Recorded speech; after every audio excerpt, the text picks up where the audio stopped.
Why We Love summary. Why We Love delivers a scientific explanation for love, shows you how it developed historically and evolutionarily, tells you what we're all attracted to and where we differ, and of course gives you actionable advice to deal with both the exciting, successful romance in your life, as well as its sometimes inevitable fallout. Read in 4 minutes. Favorite quote from the author. Isn't it funny? Love is one of, if not the most crucial part of a happy life, yet we learn nothing about it in school, aren't taught anything about it in college unless you study biology or anthropology, maybe, and hardly pick up a book to teach ourselves. Love books don't perform nearly as well as other self-help books. Today, we'll change that.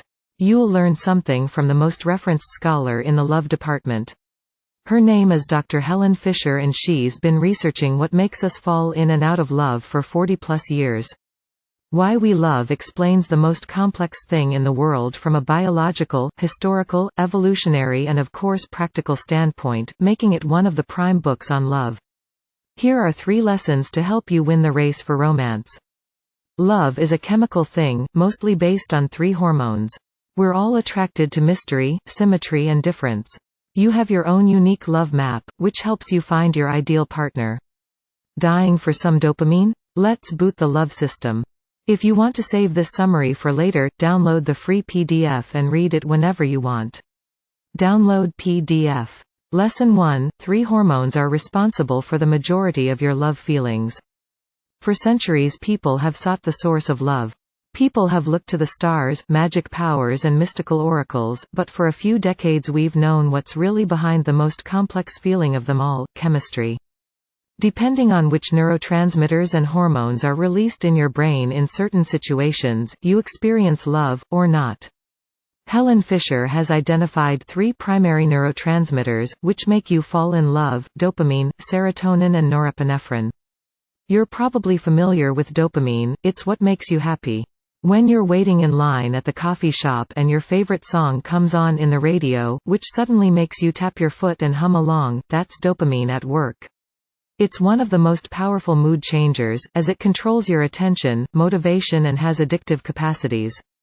In fact, the response your body shows when you're with the one you love is not that different from taking a drug like cocaine. No wonder love drives us crazy, huh?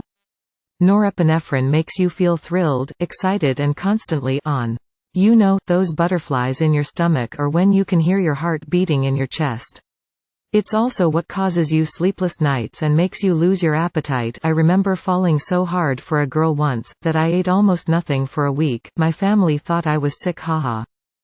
Serotonin then completes the bunch as it makes you feel restless, so you pace back and forth in your room, while your beloved does the same in your head, as you can't stop thinking about them. However, when this happens your level of serotonin aren't higher, they're lower than usual. Lesson 2: we're all attracted to people who are mysterious, different and visually symmetric. So what triggers the release of these 3 hormones? 3 things we're all attracted to, no matter our gender or personal preferences, are mystery, difference and symmetry. Here's why. Mystery triggers your curiosity and ancient instincts to maximize variety in your life, just as with food, because experiencing something new always releases dopamine.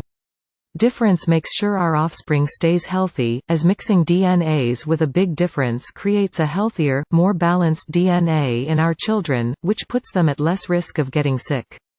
Symmetry speaks to the eye, because when we look at symmetric bodies and faces, which are considered to be more beautiful, more dopamine is released in our brain.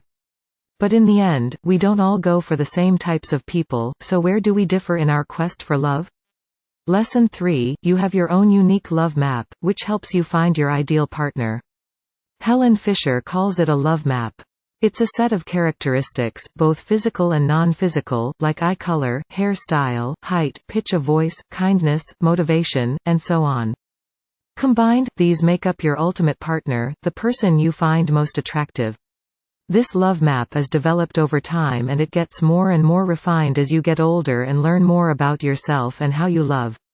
It unconsciously guides you, for example when you enter a crowded room, and instinctively tells you who you're attracted to and who not. Your love map is absolutely unique to you, and no 2 people have the same, which was found when observing identical twins. Even though they usually have very similar values and interests, their tastes in love are often completely different. Note, as a fun exercise, try to write down everything you think is on your love map. You'll be surprised at how specific the idea of your perfect partner is, that you have in your head already. It's good to get these things out and become aware of what you're looking for. Why We Love Review. Why We Love doesn't break love down to an exact science, and that's a good thing. It educates you. It expands your knowledge in love, and once you close it and put it down, that slowly seeps in. I believe this book has a very strong, but subtle power to influence your unconscious in a way that'll make you behave more aligned with your love map. No one learns enough about love. I'd actually suggest this to you before a whole bunch of other books on success, productivity, or finance. Read full summary on Blinkist. Get the book on Amazon. Learn more about the author. What else can you learn from the Blinks? Why the only major difference in how we love can be found in cultural history. Which 3 other hormones create lust and attachment, the drivers behind long-term relationships. What the perfect measurements of a Playboy model are. The things women look for in men and vice versa. Why love developed only when we started walking on 2 feet. How our big skulls made us stay together for longer. Why walking across a crappy bridge could make you fall really hard for someone. What to do when you've been rejected.